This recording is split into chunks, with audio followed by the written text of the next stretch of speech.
Bonjour et bonsoir à tous, dans la vidéo d'aujourd'hui vous parle de l'homme le plus riche de tous les temps, son nom est Mansa Musa. Avant de commencer n'oubliez pas, de vous abonner et d'appuyer sur la cloche de notification, pour recevoir les prochaines publications. Si vous êtes prêts, d'en sachiez tout sur cet homme, accrochez-vous et mettre un pouce bleu si vous aimez le sujet, car la vidéo va commencer. Mansa Musa était le 10e Mansa, qui se traduit par roi des rois ou empereur, du riche empire du Mali. Au moment de l'ascension de Musa à la trône, l'empire malien était constitué de territoires autrefois, appartenant à l'empire du Ghana dans le sud actuel Mauritanie et à Mali. Musa détenait de nombreux titres, dont émir de Mel, seigneur des mines de Wangara, conquérant de Ganata, et au moins une douzaine d'autres.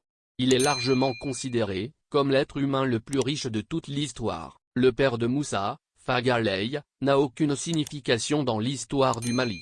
Mansa Musa est monté sur le trône, grâce à une pratique de nommer un député, lorsqu'un roi part en pèlerinage à la Mecque ou à une autre entreprise, et plus tard en nommant le député comme héritier. Selon des sources primaires, Musa était nommé député d'Aboubakar II, le roi avant lui était embarqué dans une expédition, pour explorer les limites de l'océan Atlantique, et n'est jamais revenu.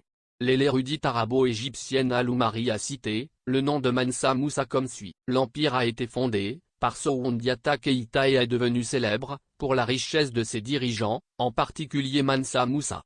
L'empire du Mali a profondément influencé la culture de l'Afrique de l'Ouest à travers la diffusion de son gage, lois et coutumes le long des terres longeant le Niger, et s'étendant sur un vaste territoire composé de nombreux royaumes et provinces. Les dirigeants du Mali en vinrent à être appelés Mansa, signifiant empereur ou maître. Mansa Musa était le roi le plus célèbre du Mali, régnant de 1312 à 1337. Il était le petit-fils de demi-frère de Soundiata. Il a gouverné le Mali à une époque de grande prospérité, au cours de laquelle le commerce a triplé. Pendant son règne, il a doublé la superficie du Mali. Il est devenu un plus grand roi que tout autre en Europe à l'époque. Les villes du Mali sont devenues d'importants centres commerciaux pour toute l'Afrique de l'Ouest, ainsi que des centres célèbres de richesse, de culture et d'apprentissage. Tombouctou, ville importante du Mali, est devenue l'une des grands centres culturels non seulement d'Afrique mais de l'ensemble monde. De vastes bibliothèques et universités islamiques ont été construites. Ceux-ci sont devenus des lieux de rencontre des meilleurs poètes, ars, et des artistes d'Afrique et du Moyen-Orient. Mansa Musa, qui était musulman, était peut-être mieux connu à l'extérieur du Mali, pour son pèlerinage à la Mecque en 1324 selon certains témoignages, 60 000 personnes l'accompagnaient, avec 200 chameaux chargés d'or, d'argent, de nourriture, de vêtements et d'autres marchandises. Ce pèlerinage affichait, Mansa et l'énorme richesse et la générosité de Musa. Musa est plus souvent appelé Mansa Musa, dans les manuscrits et la littérature occidentaux.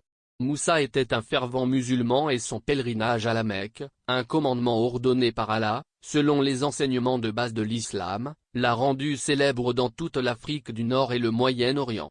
Pour Musa, l'islam était une entrée dans le monde cultivé de la Méditerranée orientale. Il passerait beaucoup de temps à favoriser la croissance de l'islam dans son empire. Musa fit son pèlerinage en 1324, sa procession reportée pour inclure 60 000 hommes, 12 000 esclaves qui chacun portait 4 livres de lingots d'or, des héros vêtus de soie qui portaient des bâtons d'or, des chevaux organisés et des sacs manipulés. Musa a fourni tout le nécessaire pour la procession, l'alimentation, toute la compagnie des hommes et des animaux. Il a donné de l'or aux pauvres, qu'il a rencontrés le long de sa route. Musa a non seulement donné aux villes qu'il a traversées sur le chemin de la Mecque, dont le Caire et Médine, mais aussi des échanges d'or pour les souvenirs. De plus, il a été enregistré qu'il construit une mosquée chaque vendredi. Le voyage de Musa a été documenté par plusieurs témoins oculaires le long de sa route, qui étaient en admiration devant sa richesse et son étendue procession, et les dossiers existent dans une variété de sources, y compris les journaux, les comptes rendus oraux et les histoires. La mort de Mansa Musa est très débattue, parmi les modes historiens modernes et les savants arabes, qui ont enregistré son Tori du Mali. Comparé au règne de son successeur Cessor, fils Mansa Magan et son frère aîné Mansa Souleyman, Musa a enregistré 25 ans de règne. Les archives déclarent que Moussa avait l'intention d'abdiquer le trône pour son fils Magan, mais il mourut peu après son retour de la Mecque en 1325. De plus, selon un compte-rendu par Ibn Khaldun, Mansa Moussa était vivant lorsque la ville de Tlemcen en Algérie fut conquise en 1337, alors qu'il envoyait un représentant en Algérie pour féliciter les conquérants sur leur victoire.